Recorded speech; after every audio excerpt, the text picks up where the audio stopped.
Olá, amigos do site Expert Jurídico. Hoje falaremos sobre petição inicial numa demanda executiva, num processo de execução. Meu nome é André Prieto, sou professor de Direito Processual Civil. Convido você para essa aula.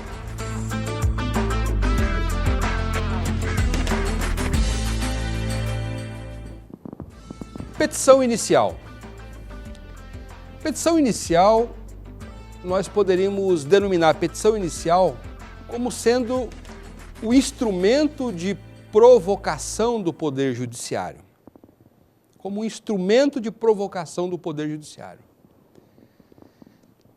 A petição inicial, ela, num processo de execução, ela será necessária quando a demanda executiva ela for fundada num título extrajudicial, onde se deflagrará um processo autônomo. Na hipótese de um processo em curso, a execução ela será uma mera fase que se iniciará por um simples requerimento sem os requisitos de uma petição inicial. Explico.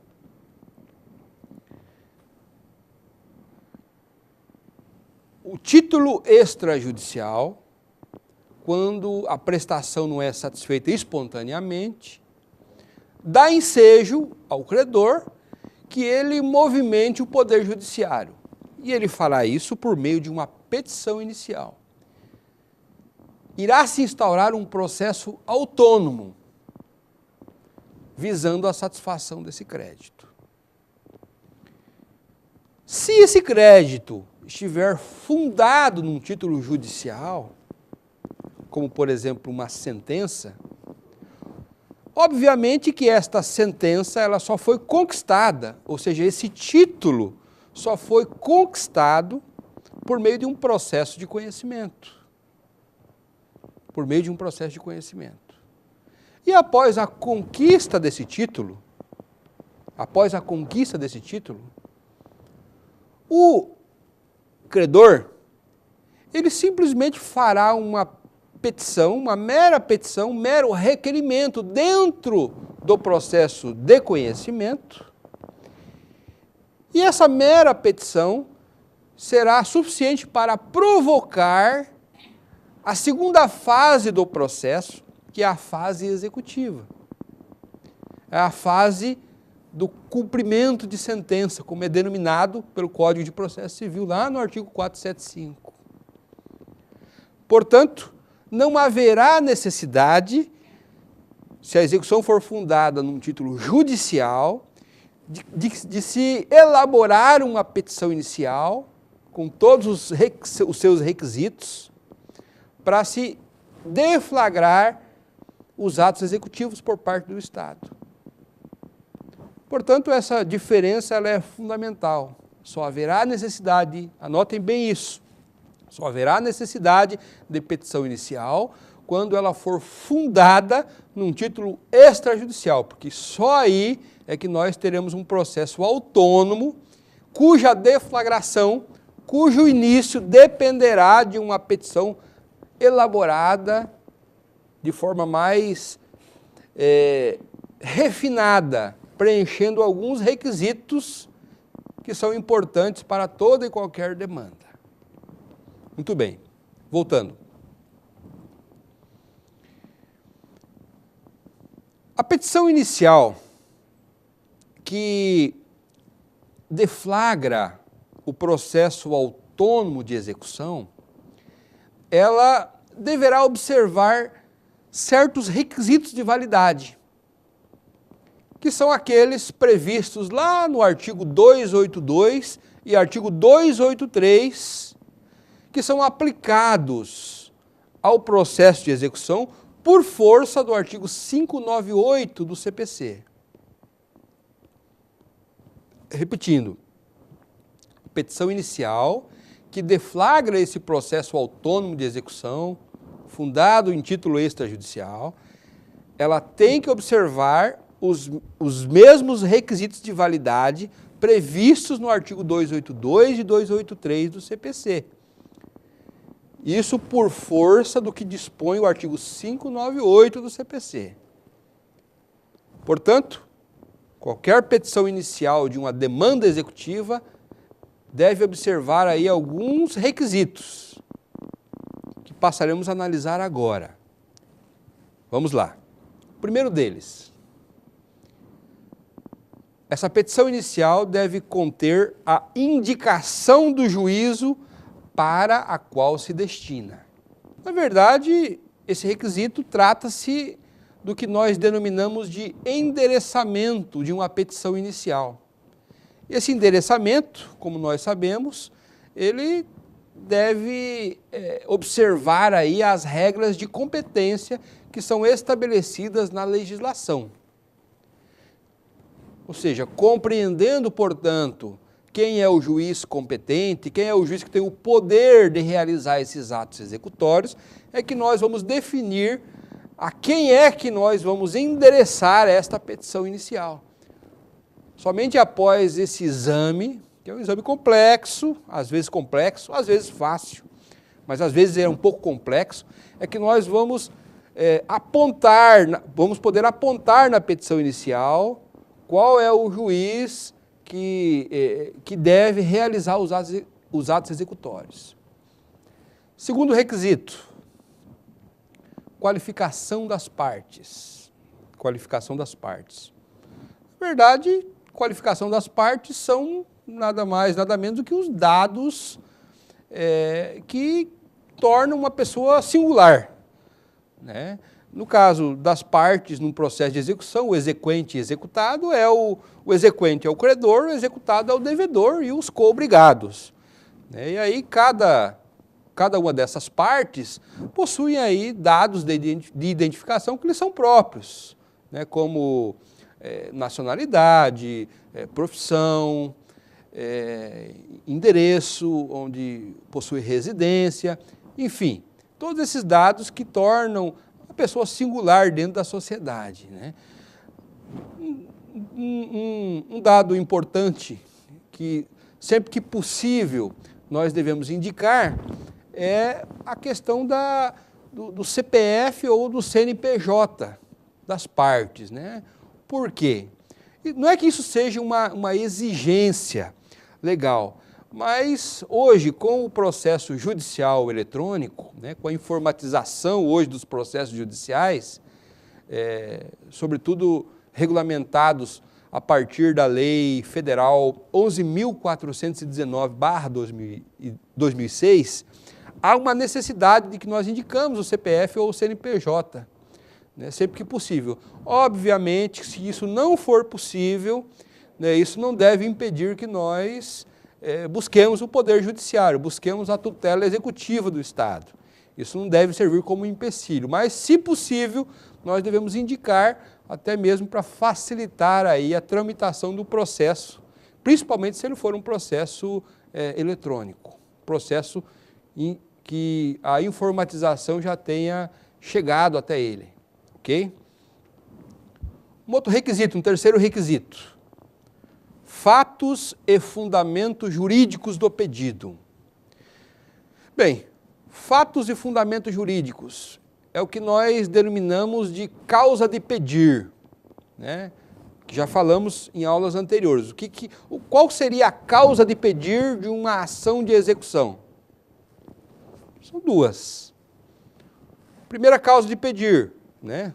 Na verdade, são dois fatos jurídicos que tornam portanto, possível aí a satisfação judicial de um crédito. Primeiro, título líquido certo e exigível. Segundo, inadimplemento. Então, qual é a causa de pedir numa ação de execução?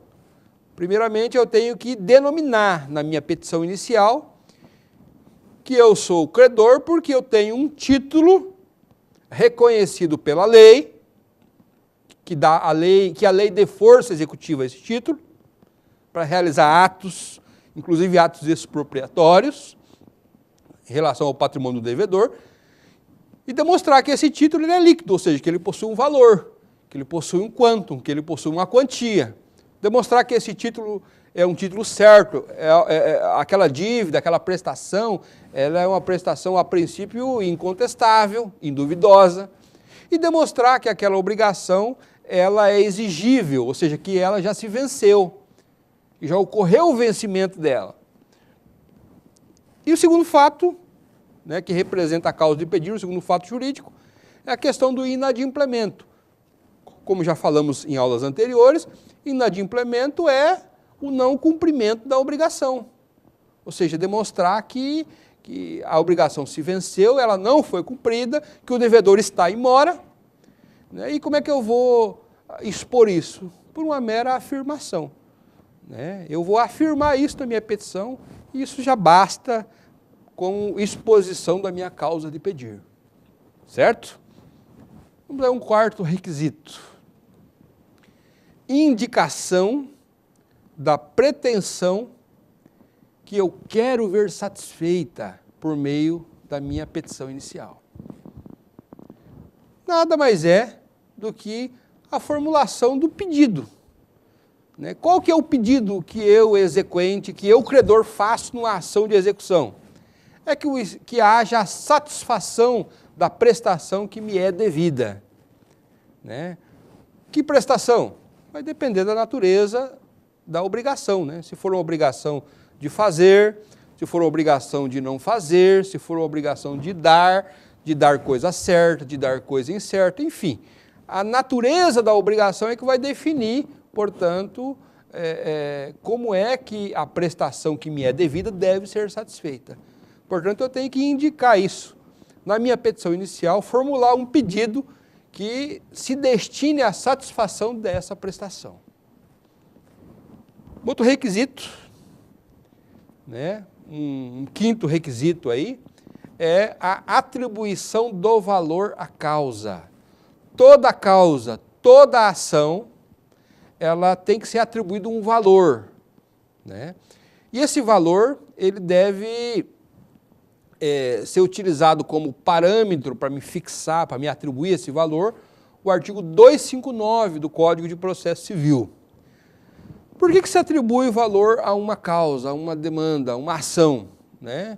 A finalidade, basicamente, são duas. Né? A primeira, eu atribuo valor à causa com a finalidade de... Primeiramente, a finalidade principal é em relação à questão das custas processuais. Né? Todo o autor de ação ele tem que antecipar as custas processuais. E essa antecipação das custas é utilizado como parâmetro para calcular o valor disso, o valor que eu atribuo à causa. E o valor à causa também ele é utilizado, ele é muito utilizado para a fixação de honorários advocatícios àquele que ganha a demanda, ao sucumbente, né, os chamados honorários sucumbenciais. Aquele que sucumbe, aquele que perde a ação, ele tem que pagar os honorários da parte contrária. E a fixação desses honorários é feito com base no valor que é atribuído lá no início, no momento da propositura da ação. Então, a razão de eu atribuir um valor à causa está aí. Então, é um requisito em que eu preciso obedecer e eu vou usar para isso o artigo 259 do CPC. Um outro requisito é a indicação pelo exequente das provas, de como é que ele pretende demonstrar as suas alegações. Ou seja, é a indicação de quais são as provas que você pretende fazer uso para provar aquilo que você está alegando na sua petição inicial. Ora, o processo executivo é um processo a princípio, bastante simplificado. Né? Então, a demonstração do seu crédito, ele se dá basicamente com o documento que você juntou ali na petição inicial. Você juntou o título, né? O título que representa o seu crédito. A princípio, você já está demonstrando ali a existência de um crédito. né? O inadimplemento você vai afirmar a afirmação de que o devedor não cumpriu, portanto, você já demonstrou ali, num primeiro momento, ali, o seu direito ao processo executivo, né? Então, portanto, dado as peculiaridades do processo executivo, as provas que você fará uso será sempre documental, né? Raramente você fará uso de outra modalidade de prova dentro do processo de execução para demonstrar que você tem um crédito. Muito bem. Outro requisito que também é fundamental é o requerimento de citação. Requerimento de citação. No processo autônomo, o executado ele é citado para cumprir a obrigação e não para oferecer defesa.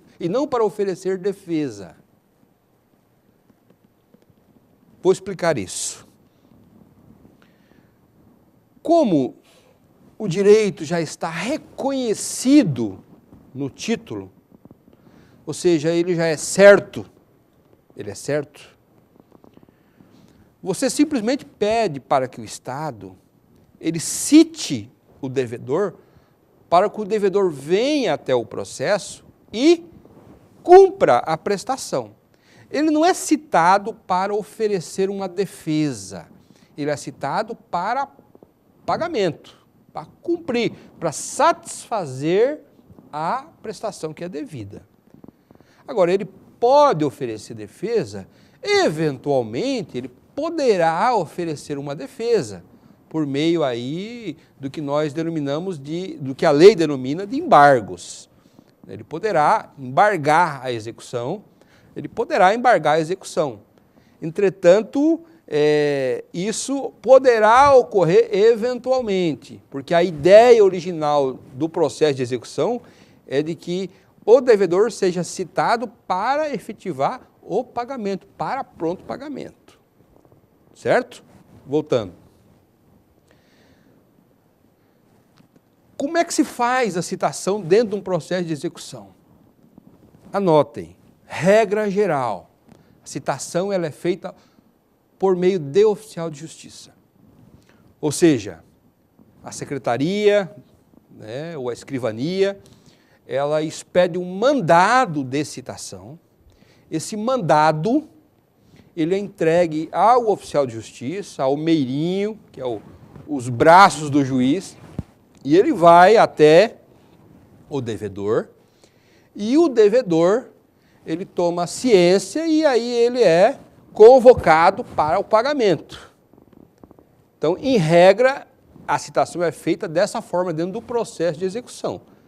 Não podemos esquecer que existem outras modalidades de citação, né? Outras modalidades de citação, mas em regra geral, a modalidade utilizada, prevista para o processo de execução, é por meio de oficial de justiça, por meio de mandado, ou seja, é o que nós denominamos de citação pessoal. É possível a utilização da citação ficta, que é aquela feita por edital, né, que é publicada na imprensa oficial, é publicada em jornal de grande circulação. É possível? É possível, desde que se preencha alguns requisitos, né? O principal deles é de que o devedor ele esteja em lugar incerto e não sabido. Aí a citação se faz por meio da imprensa oficial, né, e também por meio da imprensa local. Então, mas isso é uma forma subsidiária, né? Isso fica em segundo plano, somente se ficar atestado, demonstrado no processo que realmente o executado se encontra em lugar incerto e não sabido, é que se promove a citação dessa forma, né? Existem outras exceções para o processo de execução. Nós temos mais duas exceções que é importante você anotar. A primeira diz respeito às execuções fiscais. O que é uma execução fiscal?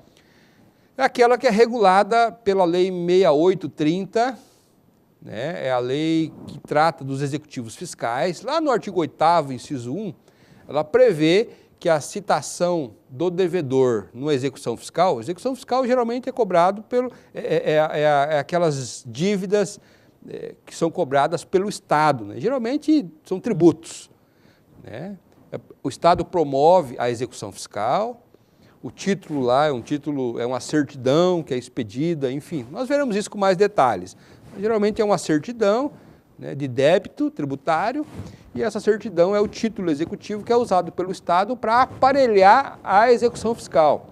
E essa execução fiscal ela é promovida, portanto, pelo poder público. Pode ser pelo município, pode ser pelo Estado membro ou mesmo pela União Federal. E essa execução fiscal, a citação ela pode se dar pelo correio. É uma previsão muito específica, prevista lá no artigo 8º, inciso 1 da Lei 6830, que é a lei que trata dos executivos fiscais. Então é uma exceção. E a segunda exceção é o processo eletrônico. O processo eletrônico, que é regulado pela Lei Federal 11.419/2006, lá no seu artigo 9º, prevê também a possibilidade da citação feita eletronicamente. Então são duas exceções importantes para você anotar. Mas em regra, a citação no processo de execução se dá por meio de oficial de justiça. Certo? Muito bem. O artigo 614 do Código de Processo Civil elenca aí outros requisitos que são indispensáveis também para a propositura de uma demanda executiva. Então, rapidamente vou passar a vocês quais são esses requisitos, né? O primeiro deles é que o título executivo extrajudicial, ele deve, que irá aparelhar a execução, que irá fundamentar a execução, ele tem que ser juntado, junto com a petição inicial, no seu original. Então não vale aí eu tentar juntar uma cópia reprográfica, até por uma questão de segurança. Então, o título executivo, no seu original, ou seja, a cártula, o documento que representa a obrigação, no seu original ele deve constar aí junto com a petição inicial, ele deve instrumentalizar a petição inicial, certo? Vamos lá. O segundo é o demonstrativo do débito atualizado, é um outro requisito previsto no 614, demonstrativo do débito atualizado até a data da propositura da ação, quando se tratar de uma execução por quantia certa, né? O que é esse demonstrativo? Nada mais é do que a memória do cálculo, né? Que pode vir em forma de planilha, né? Em apartado ou mesmo no corpo da própria petição inicial. É o que nós denominamos, na verdade, de liquidação por cálculos do credor, que pode perfeitamente ser impugnado pelo devedor, né? Razão pela qual essa planilha ela tem que conter aí todos os critérios, todos os métodos que foram utilizados para se atingir os valores pretendidos. Deixa eu só fazer um parênteses em relação a essa memória do cálculo atualizado. Nas execuções por quantia certa, né, hoje não existe mais a possibilidade do contador judicial, o contador do fórum, o contador do juízo, atualizar o valor para você exequente. Você exequente, na hora que você pegou o seu título e você quer promover a ação de execução, você tem que fazer um demonstrativo, uma planilha, demonstrar lá, olha, obrigação principal, o valor X, aí você tem que fazer uma atualização, você vai colocar ali a correção monetária, né, que são as perdas inflacionárias, da data do vencimento até a data da propositura da ação, qual que foram as perdas inflacionárias, vai utilizar lá alguns dados para você fazer essa correção monetária, né? Pode usar o INPC, enfim, vai depender do tribunal, do entendimento do tribunal para o qual você estará promovendo a execução, junto ao qual você estará promovendo a execução, enfim, mas geralmente se usa aí o INPC, né, ou se usa, enfim, qualquer um outro índice aí oficial e que, em regra, em que a princípio o juiz para o qual você estará promovendo a ação, junto ao qual você estará promovendo a ação, ele adote, né? Então você tem que sempre tomar esse cuidado, né, de escolher aí um índice para colocar nessa planilha que seja o índice que aquele juiz ou o tribunal ao qual aquele juiz está vinculado, ele entenda como sendo o índice que mais corrige de forma mais justa, né, as perdas inflacionárias daquele período. Deve colocar também ali os juros de mora, né, geralmente 1% ao mês, né, de acordo com o Código Civil, enfim. E aí, ao final, você vai ter lá, né, o total do débito atualizado. Então, todo esse cálculo, esse demonstrativo, ele é importante porque a partir do momento em que você propõe a ação, o devedor, ao ele tomar conhecimento da ação, ao ele ser citado, ele terá que saber o porquê que você está cobrando aquele valor. E aí ele poderá perfeitamente impugnar esse valor, né, por meio dos embargos, né, ou por meio até mesmo de uma simples petição, ele poderá impugnar e dizer, peraí, a dívida não corresponde a isso tudo. Eu devia isso, mas os juros que ele aplicou é um juro abusivo, não é o previsto em lei, o índice inflacionário que ele utilizou também não é o que melhor mede a inflação dentro de um período, enfim. Então essa memória hoje é um requisito que nós devemos preencher no momento de propor aí uma ação de execução por quantia certa, sob pena da nossa ação ela ser determinada a sua emenda, conforme nós veremos logo em seguida. Muito bem. Um outro requisito também é a prova de que se verificou a condição ou termo de que trata o artigo 572 do CPC. Nós já comentamos isso anteriormente. Existem algumas obrigações em que há necessidade de se implementar uma condição ou um termo para que você possa exigir ela judicialmente.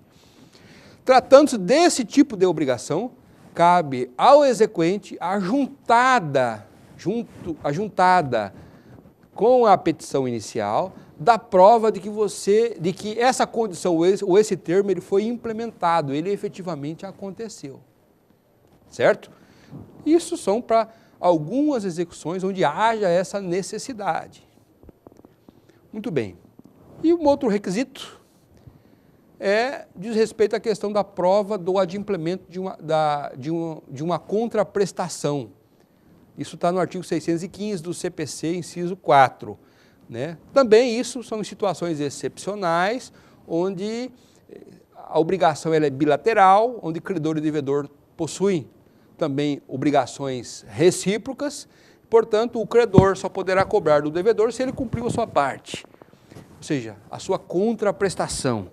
Então, se a obrigação é dessa natureza, você, no momento em que você ingressa com a sua ação de execução, você promove a sua ação de execução, junto com a petição inicial, você tem que fazer prova de que você cumpriu a contraprestação que lhe competia. Muito bem. Existem outras providências, né, que poderão também ser adotadas nessa fase inicial, né, nessa fase inicial da demanda executiva, caso isso haja necessidade. Né. A indicação, por exemplo, pelo exequente dos bens do devedor a serem penhorados é uma medida que você deve adotar sempre que possível. Ou seja, no momento em que você ingressa com a sua ação de execução, você já deve, se possível, indicar quais os bens do devedor. Caso ele não pague no prazo legal, os atos executivos prosseguirão e esses bens eles serão objetos de penhora, e aí a penhora é aquela constrição que nós veremos mais à frente como ela ocorre, mas a grosso modo, após a penhora, haverá aí a alienação judicial por meio de asta pública, que poderá ser um leilão, poderá ser uma praça, e com o dinheiro apurado, o seu crédito será satisfeito. Então, no momento que você ingressa com a sua petição inicial, você já, se possível, você já deve indicar quais os bens do devedor que são passíveis desse tipo de constrição. Se você não souber, não há problema nenhum. Quando você souber, no curso da execução, você pode fazer essa indicação. Mas, por uma questão de economia processual, você já pode logo no início já indicar né, se esse devedor ele possui ou não patrimônio e quais são os bens que compõem esse patrimônio. Você pode também postular ao juiz que o juiz requisite judicialmente ao sistema bancário sobre a existência aí de ativos em nome do devedor. E uma vez existente, você já pode pedir para que o juiz ele determine aí a indisponibilidade imediata desses valores junto ao sistema bancário para assegurar aí a satisfação do crédito. Isso está previsto no artigo 655-A do Código de Processo Civil.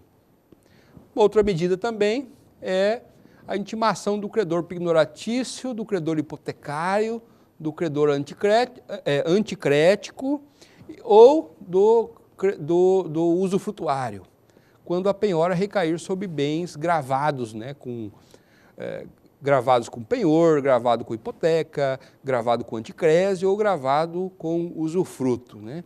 Aqui eu gostaria só de fazer também uma observação, né. Pode ocorrer que o devedor ele faça parte do seu patrimônio um bem que seja gravado, por exemplo, com uma hipoteca. Muito bem.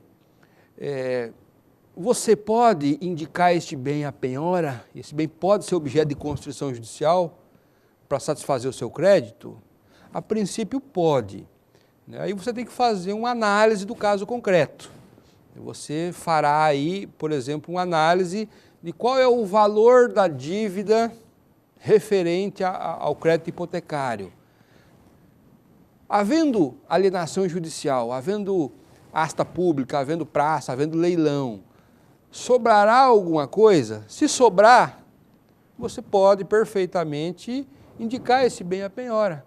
Esse bem será levado à asta pública, né? E aí, primeiramente, será pago o credor hipotecário, e aí o que sobrar você poderá levantar como uma forma de satisfazer o seu crédito, né? Então, nessa hipótese, quando isso ocorre, né, essa hipoteca ela acaba se vencendo antecipadamente, ocorre um vencimento antecipado dessa hipoteca.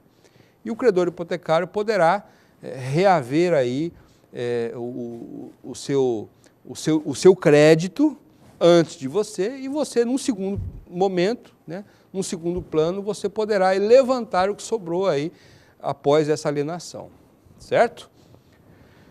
Bem, e ainda para finalizar, uma outra medida que poderá ser também postulada aí na sua petição inicial são medidas acautelatórias, são medidas que nós chamamos de medidas urgentes caso haja necessidade, como por exemplo aí um arresto, um sequestro, né? Se antes, no curso da execução, ou antes mesmo dela, você detecta que o executado está praticando algumas medidas aí para fraudar o seu direito a crédito, como por exemplo, transferindo bens do seu patrimônio para terceiros, você pode postular algumas medidas urgentes para assegurar esse crédito, né? Como por exemplo um arresto, como por exemplo um sequestro, como uma forma de tornar indisponíveis esses bens e assegurar assim a sua execução futuramente, a fim de que ela não seja frustrada. Muito bem. Amigos, para finalizarmos ainda o tema petição inicial, não podemos nos esquecer que o juiz ele exerce um controle sobre esses requisitos todos. Então, se esses requisitos não estiverem presentes, o juiz ele poderá perfeitamente determinar aí que a sua petição ela seja emendada, né? Então, em regra, a princípio, se ele recebe a sua petição inicial e verifica que você preencheu todos os requisitos, ele determina a citação do executado e pressupõe aí, portanto, que ele fez um juízo aí positivo, ou seja, que os requisitos todos eles estão preenchidos. Entretanto, se ele verifica que a sua peça, a sua petição, ela não satisfaz os requisitos, poderá ocorrer o seguinte: uma vez recebida a petição inicial, cabe ao magistrado, antes de deferi-la e determinar a citação do executado, exercer o juízo de admissibilidade, verificando se a peça ela satisfaz os requisitos de validade já mencionados. Daí pode ocorrer o seguinte: se a petição inicial estiver adequada, o magistrado proferirá seu juízo positivo de admissibilidade, determinando a citação do executado. É um juízo provisório, pois há a possibilidade de se discutir novamente os requisitos após o ingresso do executado na demanda. Se a petição ela contiver um vício sanável, tem o magistrado o dever de abrir prazo, geralmente de 10 dias, para que o exequente ele possa sanar esse vício. Isso é uma previsão lá do artigo 616 do CPC. E uma vez emendada a inicial, dará prosseguimento ao curso normal do processo executivo. Se a emenda não for aceita, haverá o indeferimento da petição inicial, pondo fim ao procedimento sem análise de mérito. Cabendo desta sentença, recurso de apelação com possibilidade de juízo de retratação. Então, só para a gente finalizar esse tema. O magistrado, ele faz um juízo de admissibilidade ao receber a petição inicial. Ele vai avaliar todos aqueles requisitos que nós tratamos anteriormente. Se estiver, a princípio, tudo ok, ele determina a citação do executado. O executado, ao ingressar nos autos, ele poderá perfeitamente questionar novamente todos esses requisitos, né? Isso não impede, né, esse questionamento. E o juiz pode perfeitamente rever o seu posicionamento. Muito bem. Agora, a segunda situação, o juiz recebe a petição inicial, analisa, faltou algum requisito?